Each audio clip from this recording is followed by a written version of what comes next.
Welcome back, fiber friends, to yet another episode of the Wool to Gold podcast. My name is Brian, I'm your host, and today we're going to be talking about Maryland sheep and wool. Maryland sheep and wool is, and I know it's a controversial thing to say, but it's my favorite fiber festival, okay? It really is. I just think it's such a fantastic group of people. It's a fantastic group of shepherds. I make the trip down to Maryland every single year to attend, and I don't know, I just have a really wonderful time.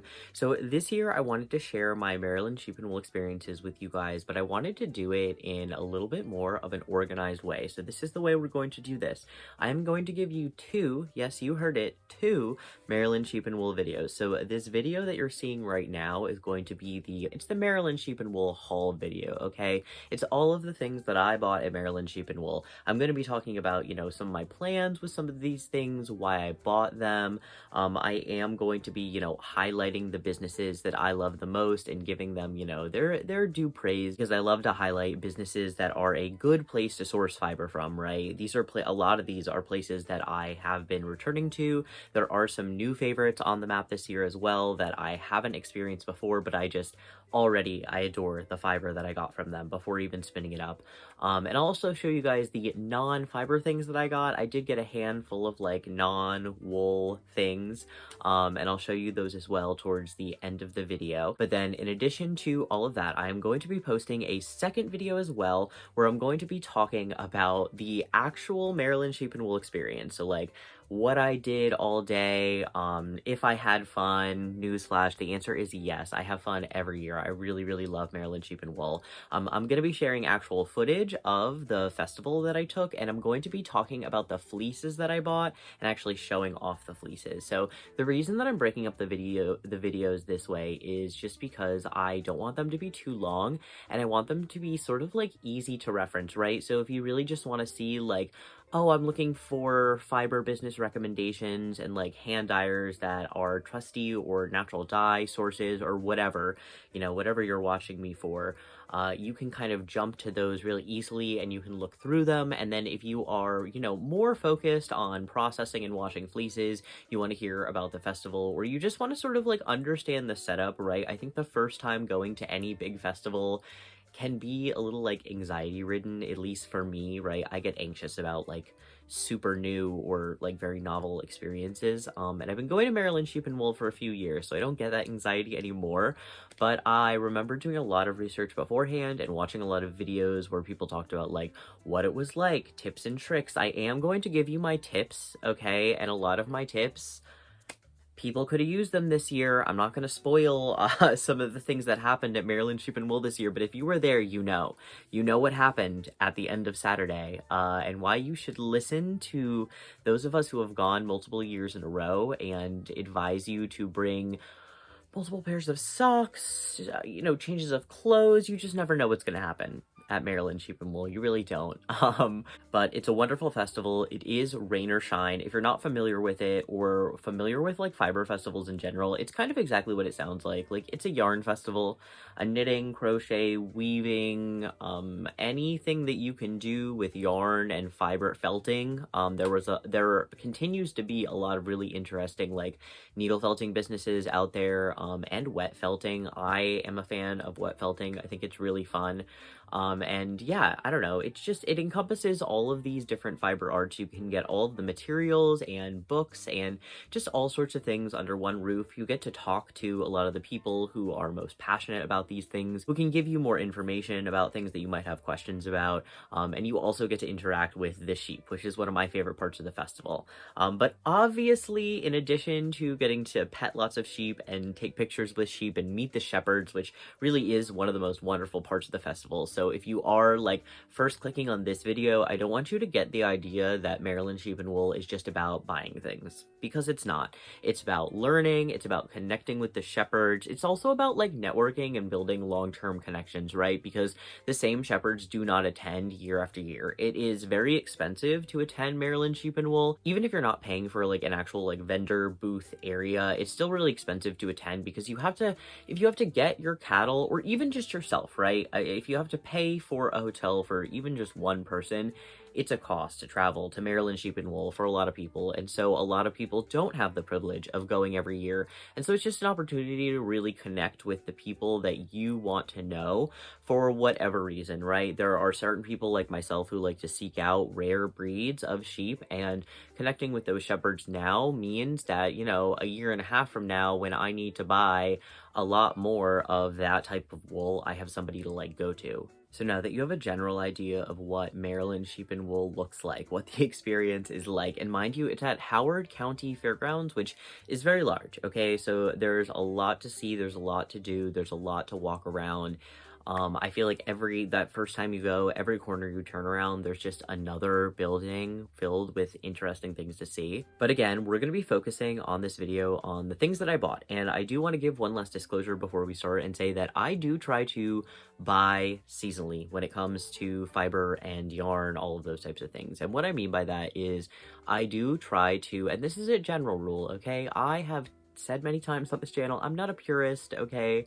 Occasionally I break this rule, but in a very general sense, I do try to consolidate most of my buying to like the spring and the fall time, specifically where like shearing and fiber festivals are taking place. So I really try to not buy any fiber in the summer. I work a lot in the summer, and so there's just not a lot of opportunity for me to be buying in the summer, and that's super okay. So I don't end up buying a lot of things. I'm just working through my stash at that point, right? I feel like it's okay to have like some people buy a little bit all year long. I really prefer to do a lot of buying in just 2 times a year, right? And one of the reasons that I do this is because I feel like it really lets me plan my stash and, you know, understand what I like, what I work through quickly, what ends up sitting around in my stash and being like the last things to go.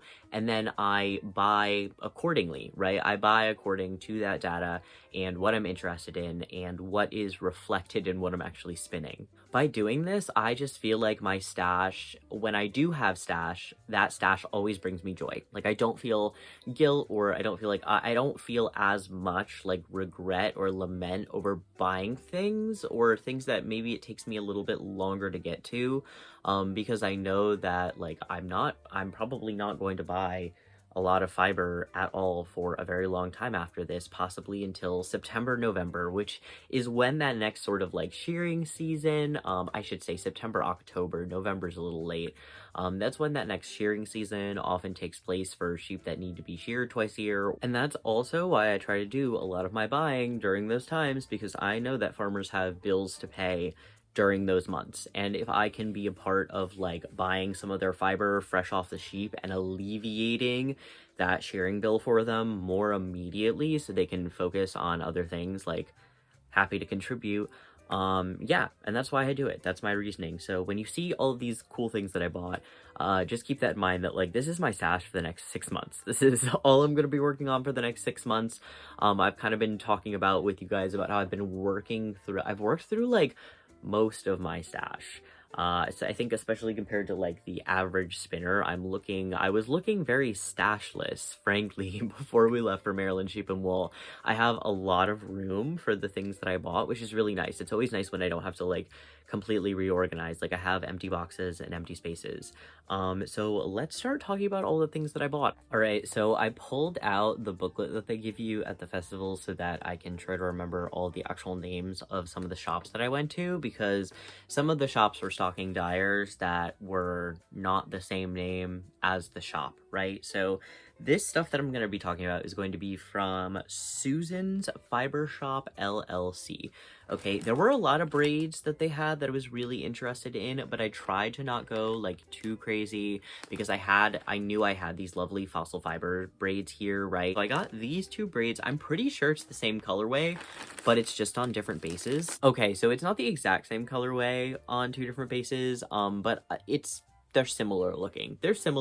I like both of these. So I got Ramiite on the tweed base, and this is from Alk and Me Fiber Art Studio. I'm gonna try to remember to flip this video when I'm editing it so that you guys can actually see like all the labels and things. But yeah, this is a 89% Shiniko wool, which if you're not familiar, it's like a breed of wool that is very eco-conscious, which is very cool. It's 6% acrylic, 5% rayon, and it is 20.4 micron. I didn't even notice that it had the micron count on it. That's super rad. It's a 4-ounce braid. I have been wanting to spin like a tweedy braid like this for literally years, and I just like kept not picking one up. But one of my friends at like the fiber group that I attend, Cloverfolk, I'm actually not sure if she's here on YouTube. I know she's on Instagram though. I can put her information down below or on the screen.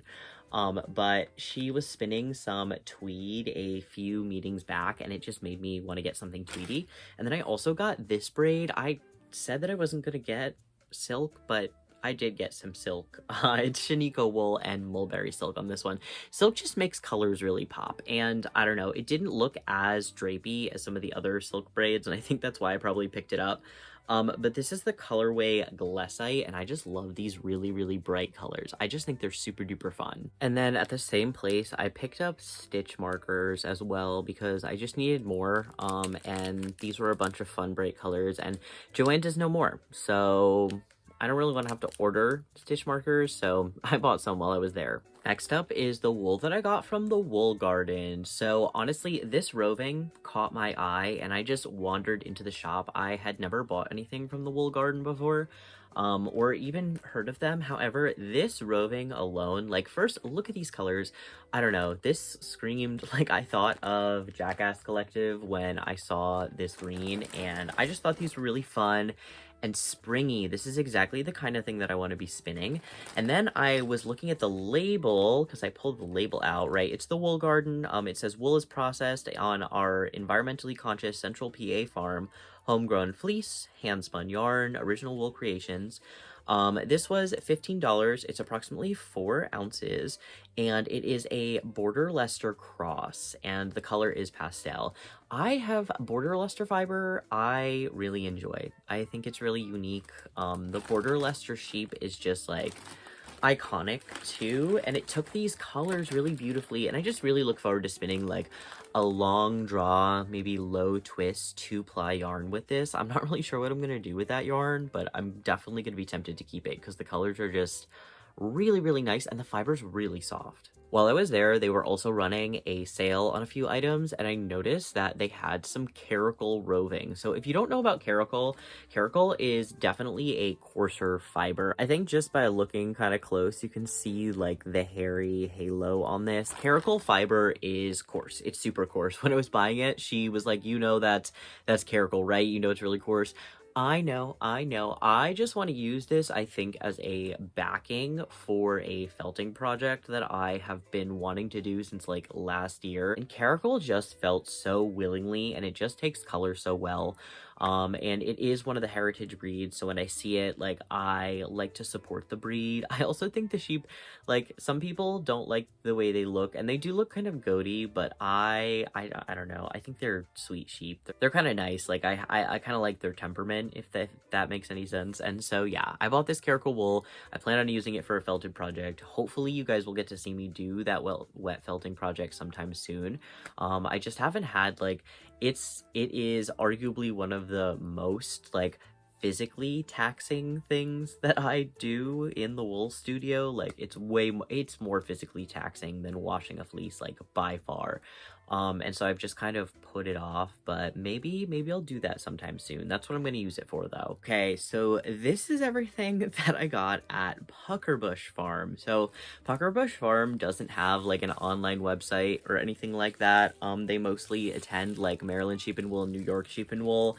And I really like their stuff. The braids that I got from them last year were a delight. They have very, very good prices on what I would call like mix-in bags, like things that I personally would use for blending and things like that, in addition to having some really cool dyed top as well. So we'll talk about all of this stuff. I guess we'll start with the dyed top because this is the only dyed top that I got. So this beautiful dyed top, as you can see, there's a bunch of like really springy, fun colors in this. I'm not really sure if I'm going to spin it like by itself or if I'm going to end up taking the braid apart and, I don't know, piecing it out. I'm not really sure exactly what I'm going to do with this. What I do like is this blend. So it is 75% merino, 25% tencel.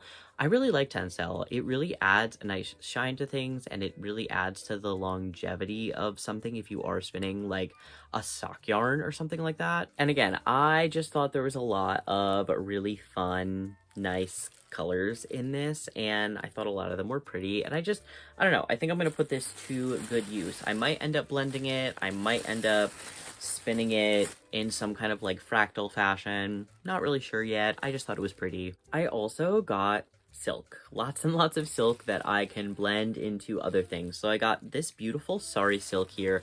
I really loved the pink, and I liked the fawn color like a ton. I just think it's gonna add a really nice, I don't know, texture to things. And I have been wanting to pick up like a larger amount of sari silk, kind of like this. I'm still looking for a little bit more, but I keep on seeing it in colorways that I've used before, like greens and blues, and I just want it in like different colors. So these pinks and this fawn color really fit the bill. And then I also got this hand-dyed silk lap.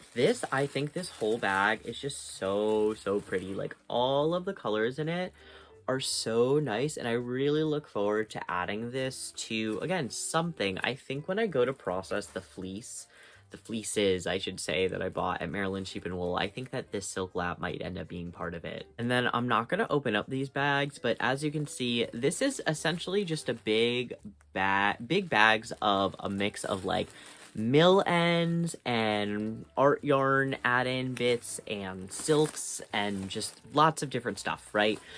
I really like bags like this. The first one I ever ordered was like from an online Etsy shop like 3 years ago, and I really liked working through it. It was super fun.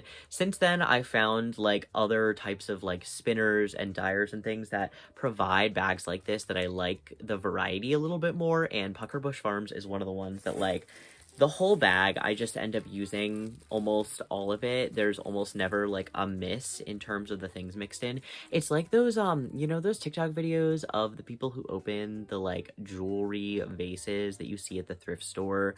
And like some of them, like some thrift stores, like it's a lot of misses in there, and there's only like 1 or 2 good things. And then like some of them, there's like, it's like all wins. I feel like a lot of these, almost all wins. Like almost all of this fiber is super soft, fun colors, or things that I am happy to like add into my bats. And that's exactly what I have planned to do with both of these bags. I'm going to end up using these to make some really fun bats. So maybe I'll share more videos of like my bat making process. I don't know. I feel like it's not aesthetic. It's not pretty.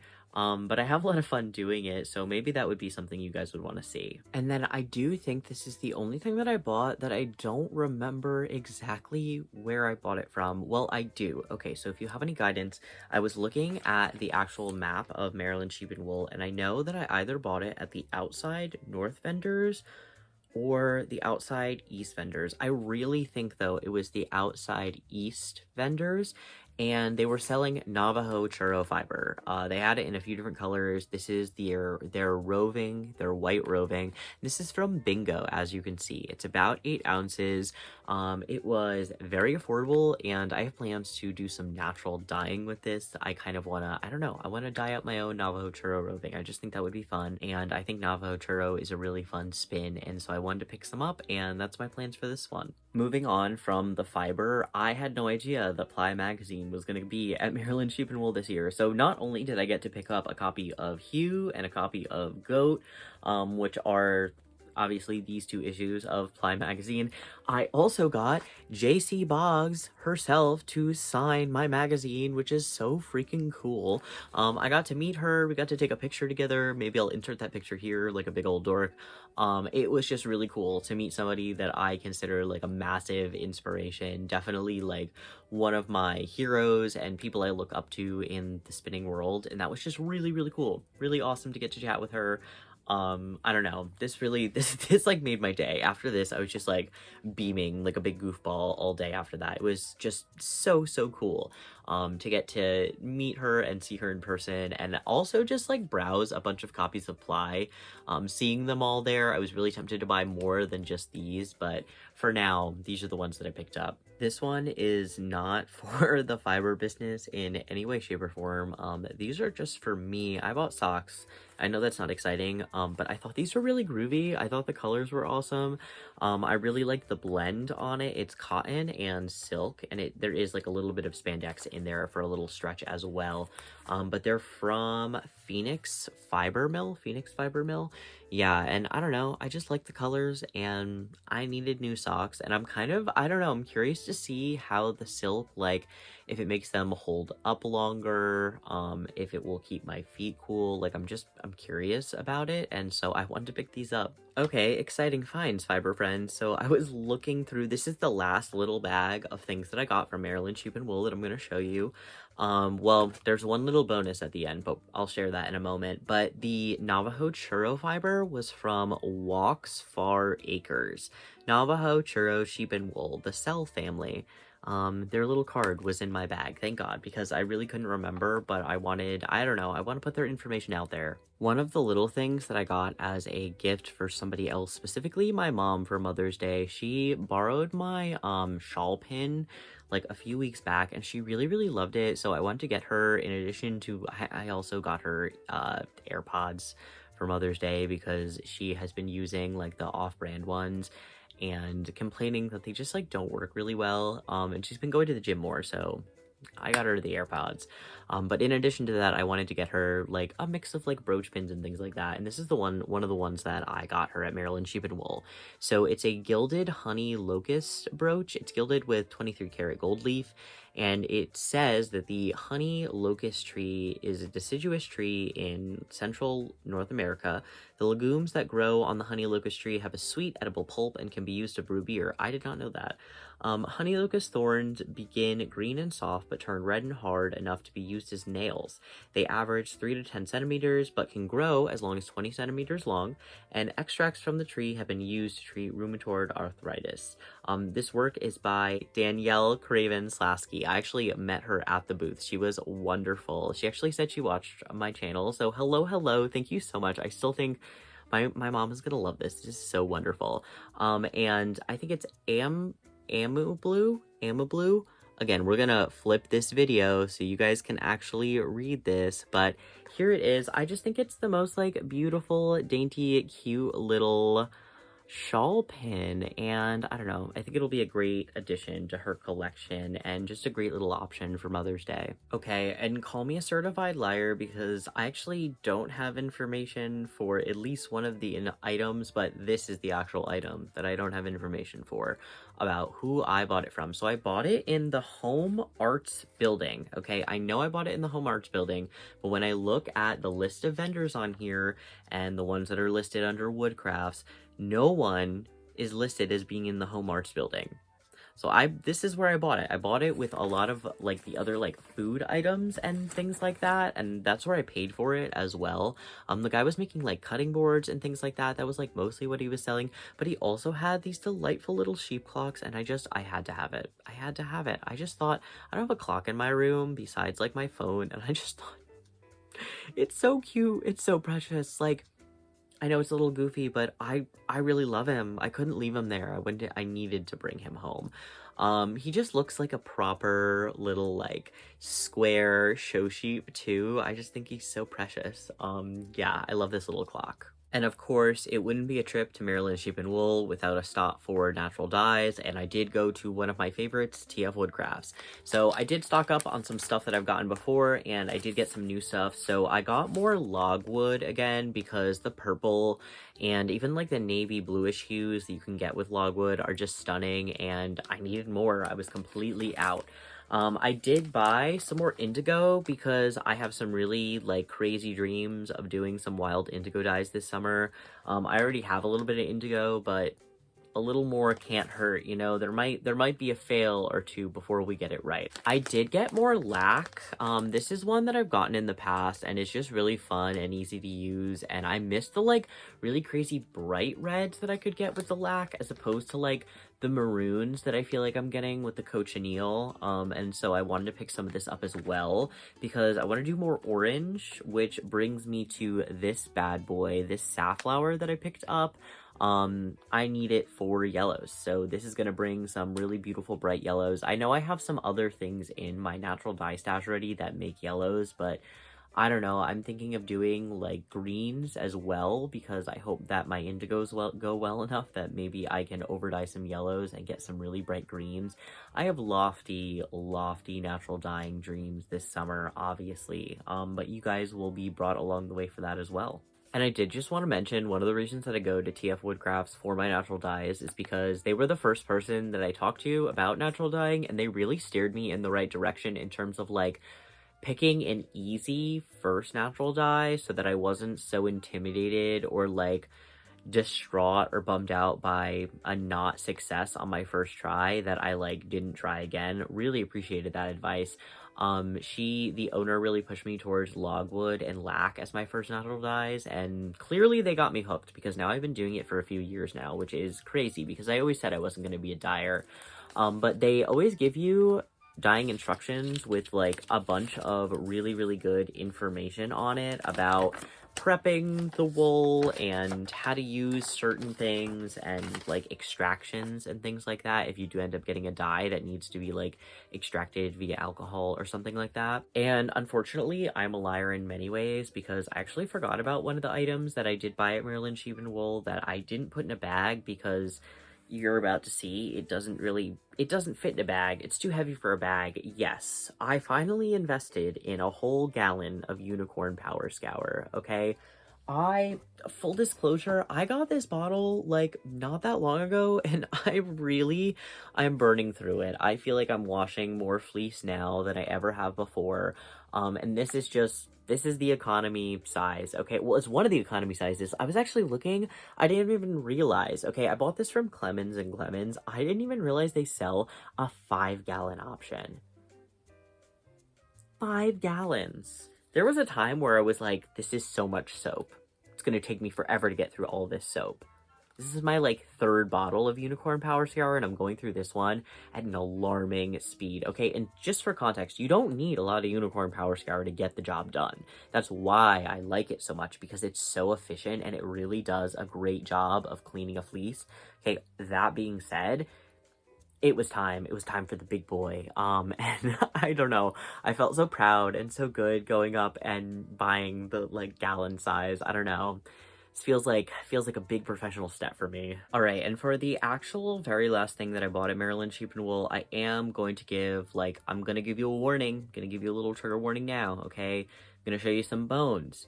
Some bones from a sheep that obviously used to be alive is no longer alive. And so I just kind of want to like disclose that before I show you the bones, because, you know, death is a natural part of life. There is no life without death. And so naturally, you know, at the end of a sheep's life, they got bones. And I'm a bone enjoyer. I really enjoy like taxidermy and dead things and things like that. I think they're neat. And ideally, I would really like to maybe like incorporate at least the skull aspect in a like crochet project, where maybe I like crochet the skull a new face, like a whole new sheep face. I don't know, I've been kicking around the idea. I just thought it would be cool. But we'll start with the tamer option, the jaw. So this is a jawbone that I got. Super duper cool. One thing that I wanted to kind of highlight here that you can see pretty clearly is, I'm pretty sure this is the gap, or maybe it's here. No, I think it's back here. So when you go and handle a sheep, there's usually a place where you can put your thumb sort of near the back of the sheep's mouth, where there's like a gap in the teeth, right? And you don't want to put your thumb too far back, because there's more teeth back there that can get your thumb. But if you can get your hand in that slot, you can kind of, it's easier to like grab a sheep. You can grab it by the head that way with your thumb in that hole, and then you grab it by the back end, and it's kind of just easy to move them along, assuming the sheep isn't overwhelmingly large. You know, big sheep are big sheep. They're hard to move sometimes. This is the skull. As you can see, big ol' eye sockets. I think those are beautiful. And a lot of the teeth are still pretty intact on this skull. It does need a little bit of cleaning up, I think, but again, I think I might crochet it a new face. I think that would be cool. It's just gonna be a decor piece in my house. That's my major plan for it at the end of the day. Even if nothing ever gets done with it, I like it just the way it is. It's gonna go with all of my other bones. Alrighty, folks, that's everything that I bought at Maryland Sheep and Wool this year, excluding the sheep fleeces that I bought. Again, we're gonna do a whole separate video where I talk about, like, the Maryland Sheep and Wool experience, what it's like, how busy it is, the sheep fleeces that I got and why I got them, and I'm even gonna talk a little bit about, like, fleece buying, because there's just so many details that go along with Maryland Sheep and Wool. I thought I would make these into shorter, more, like, digestible videos for you guys to pace out at your own pace. You know, you can watch them when you're ready to, and you don't have to sit through like a super long hour and a half video of mine. So we're gonna make that a totally separate video if you want to hear about those fleeces, what I'm gonna do with them, why I bought the breeds that I bought this year, because the breed choices at the fleece sale were spectacular this year. It was great. Then yeah, you can go and seek out that video. I'm gonna try to post these like pretty consecutively so that you don't have to wait for the other video.